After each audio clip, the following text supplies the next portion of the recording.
Shauna was part of our music team for years, and I was the worship leader for a long time. And she's been a great part of the church for many years. And when she had her tumor in her brain and all the stuff that happened, and we had the opportunity to be able to reach out to her family in this way, we jumped right on it, being able to support them.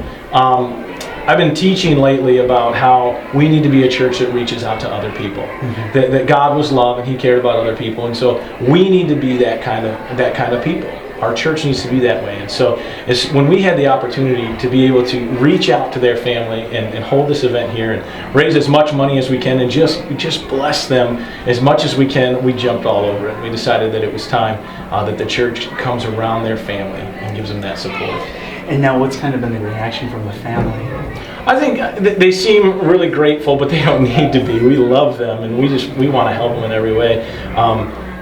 Shauna and John, her husband, were really good friends with my wife and I, and we talked the day before her surgery and the day before all of that, and we knew that God was in control and that she was in His hands. And so throughout all of this, we're just going to continue to keep her right in the hands of God and the arms of God, and we'll do it through this.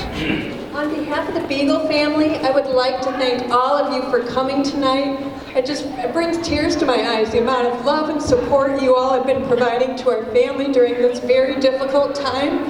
But we know God is good. He's really blessed us.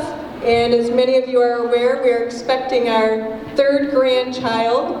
His name is Blade.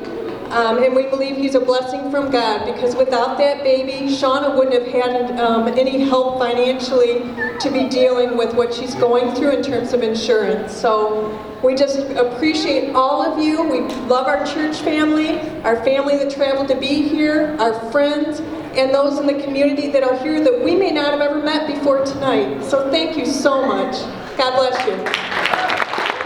What does it mean to you guys to see so many familiar faces coming in, hugging you guys, wanting to help?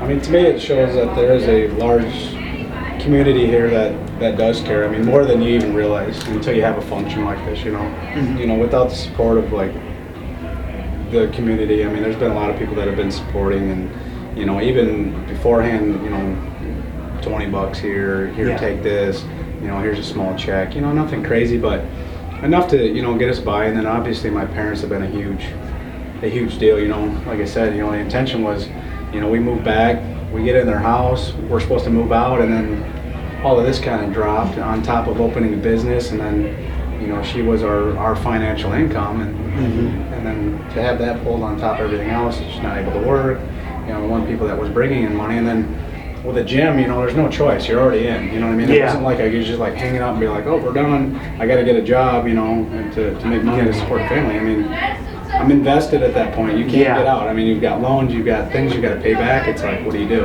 Mm-hmm. So it was, yeah, honestly, without the support of, you know, everybody around, and like I said, my parents have been amazing, been huge, even though sometimes we're, you know, you butt heads and you're in the same household and you have those moments, but you know, they've been huge as far as, you know, transporting and, you know, helping with you know, just the everyday stuff, you know, groceries, and you know, a lot of the stuff we're not, you know, we help with a little bit we can whenever we can, but you know, they take the majority of that stuff, and obviously we're not paying for a house, or you know, we're living in their house, so utilities, things like that, you know. Well, I'm not gonna lie, even me being a pastor, this is sometimes tough to understand. How can somebody who is a believer, who follows God, go through such trial and such struggle?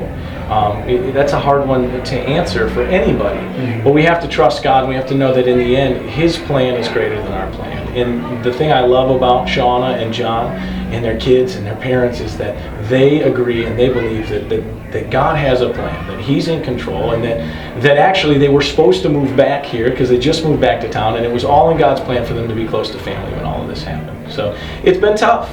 It's been really hard, and I've had times with my wife where we've sat and we've cried over the situation they're in, and we're just really happy that we get to be part of this today. I'm excited about how many people are here.